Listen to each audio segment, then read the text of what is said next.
What is the most important thing for you to do in dealing with a setback or failure? Support from others, rest or self-care, prayer, therapeutic counseling, support, or make some new goals. And there are many other choices. I decided to leave it just at these 5. Okay, I'm going to let that run in the background. So I really want to get your guest speakers up in front of you tonight. Go ahead and continue answering the question.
Walking in, make sure that you complete the square cap question. I'm going to leave it open for just a little bit.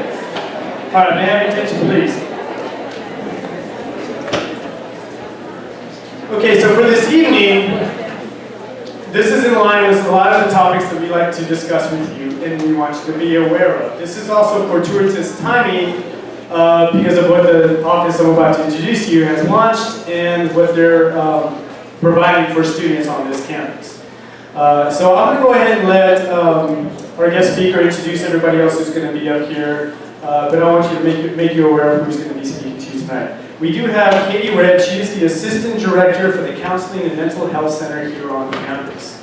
I'm going to let her introduce the students she's brought up here, but I really want you to take some copious notes on the programs and the material that she's going to offer to you this evening and the concepts that she's trying to impart upon you as well. So this is going to be helpful information as you navigate your experience throughout UT here.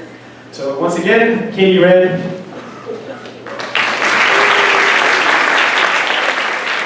Thank you. So I have some other folks up here who are co-presenting with me, and I thought I'd allow them to introduce themselves.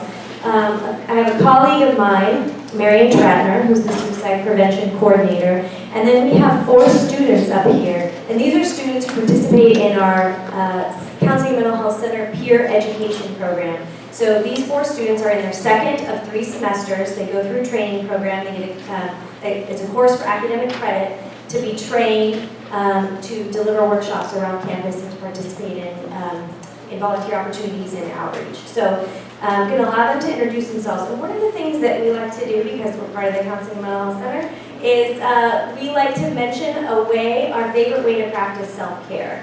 We try to normalize self-care a little bit, so we like to talk about our favorite way to practice self-care. So we're going to introduce ourselves and say our favorite way to practice self-care, right?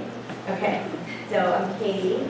My favorite way to practice self-care is to do something creative. Hi everyone, again I'm Marian. Lately my favorite way to practice self-care is researching the food that I'm going to serve at our wedding. And so last week I went on a donut crawl and it was super fun.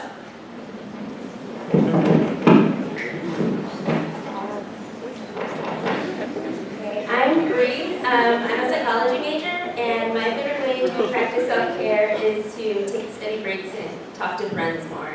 Just chill for a minute. Hello, my name is Carissa, and my favorite way to practice self-care is to put my phone on silent or like sleep mode whenever I'm ready to go to sleep. Hi, I'm Bushra, and my favorite way to practice self-care is cooking. I love cooking. Hi, I'm Hannah. I'm a second-year psychology major, and my favorite way to practice self-care is to go to the gym and exercise.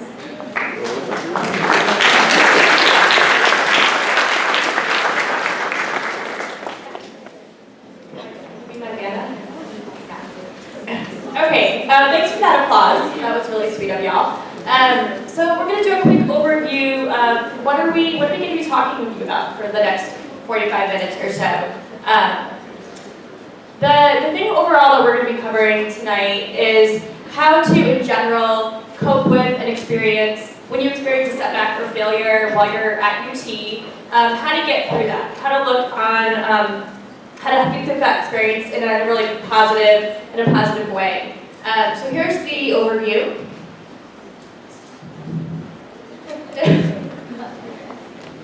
Okay, while Katie's pulling that up, we'll do a little activity to get us started. So the first one is activity that I'd like y'all to engage with us in is to introduce yourself to your neighbor. Just say your name, your major, where are you from, and a fun fact. Take 30 seconds to do that. Go.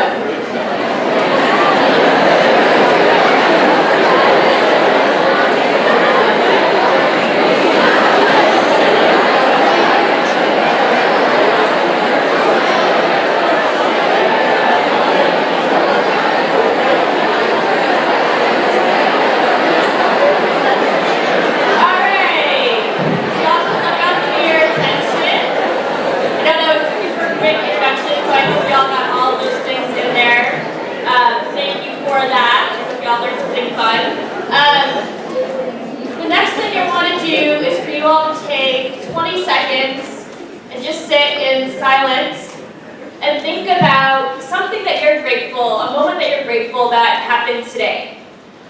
Even if you are having a really bad day or a really stressful day, try to think of something that you appreciate about where you are right now in your world today. Take 20 seconds to sit in silence. If it helps you, you can write it down if you want to process it that way.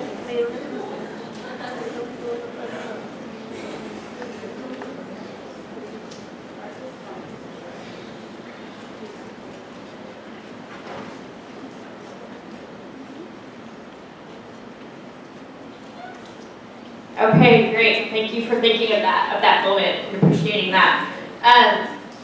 Just real quick, you can see over here now the overview of what we'll be doing today. We're currently in the activity phase of the presentation.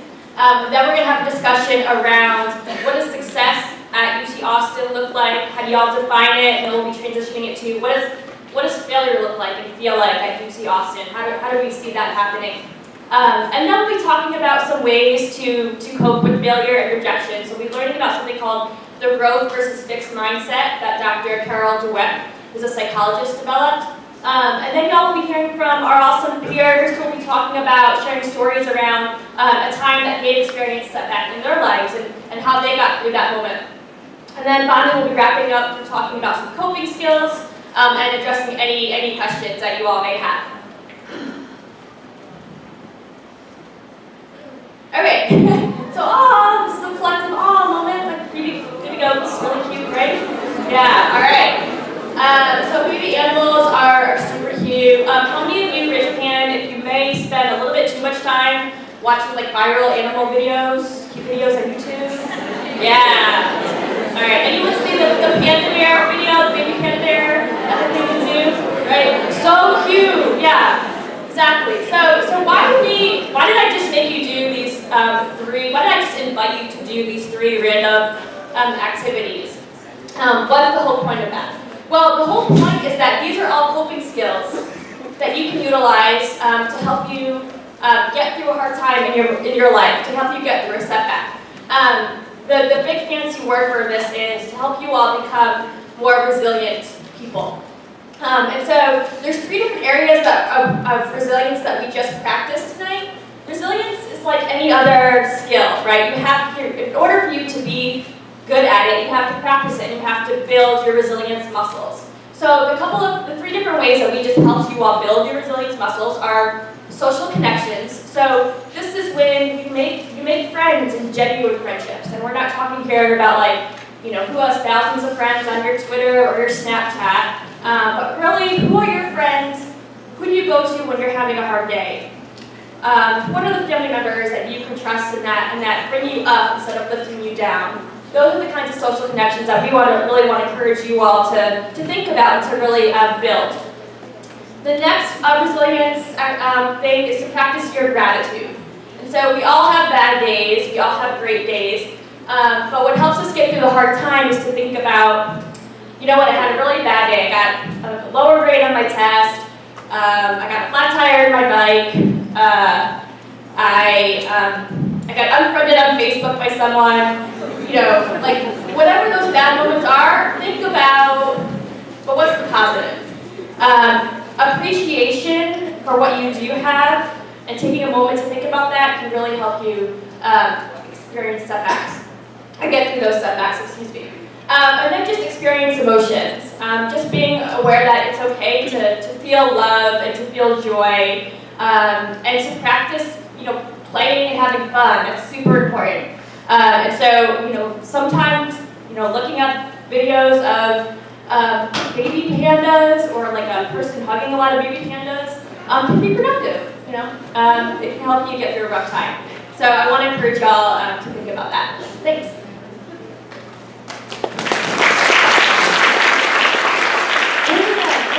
Handing the mic back and forth. While I love your applause, you can hold your applause for the end. So I think what we'll do next is it's going to be loud in here for a little bit, but for the next couple of minutes, what I'd like you to do is get in kind of small groups with the people around you, maybe 3 or 4 people, whatever's convenient, and I want you to answer 2 questions, and you might want to have someone take some notes. What does failure look like at UT? Like, what are some examples of what people at UT think of when they think of failure? And the second one is, when people at UT think of success, what do they think of? What are some examples? Okay? So we're going to do this for maybe 3 or 4 minutes, and then we'll come back and share. I know it's going to get really loud in here, so when I yell into the microphone that we're done, you'll have to come back. Okay?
1 minute.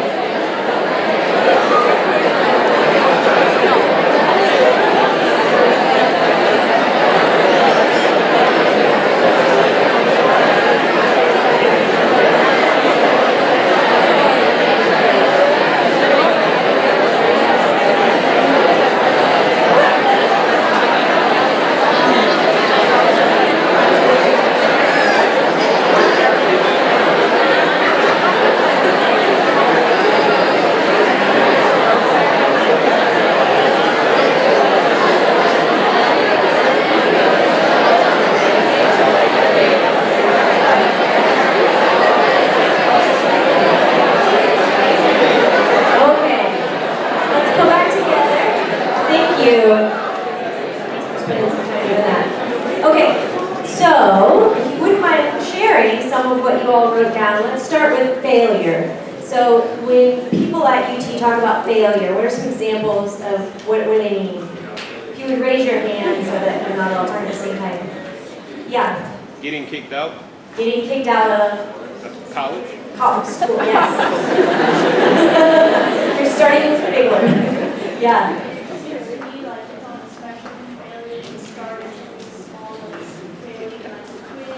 Okay, failing a quiz.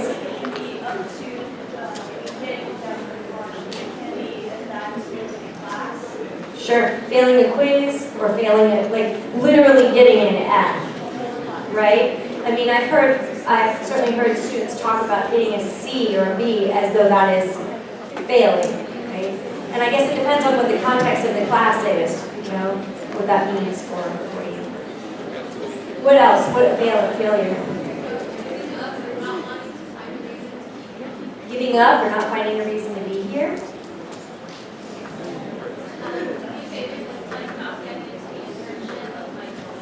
Not getting into the internship of your choice? Okay, I know there's someone over here. I'm gonna go here first. A negative mindset. Ooh, mindset. We're gonna talk about that in a little bit.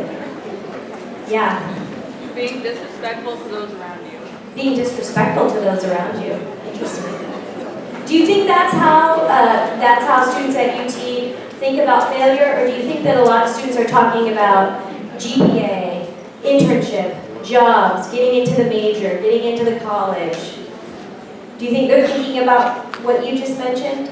That too, yeah, like in roommate situations. Roommate situations. Okay. Anything else? What else did you, yeah.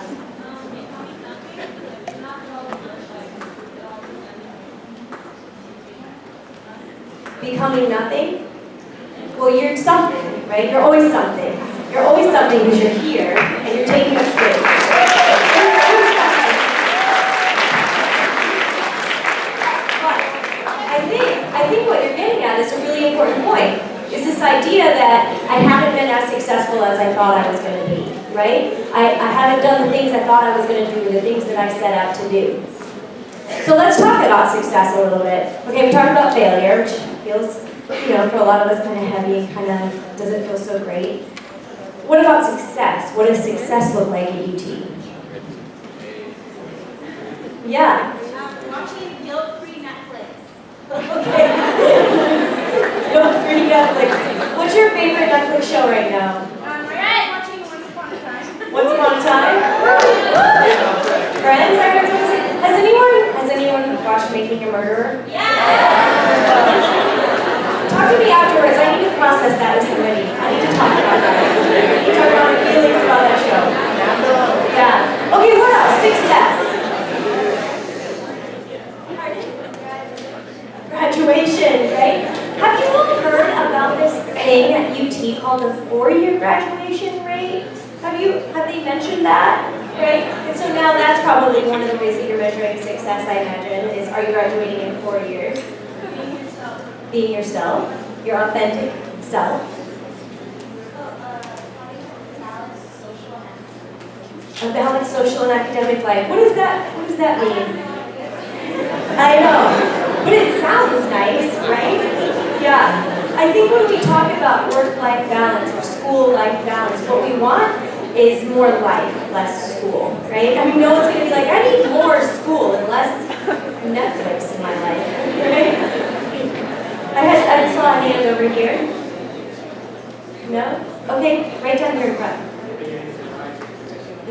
to rise from failure.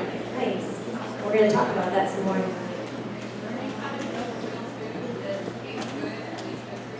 Awesome. Learning how to cook real food. That's one hurdle. That tastes good.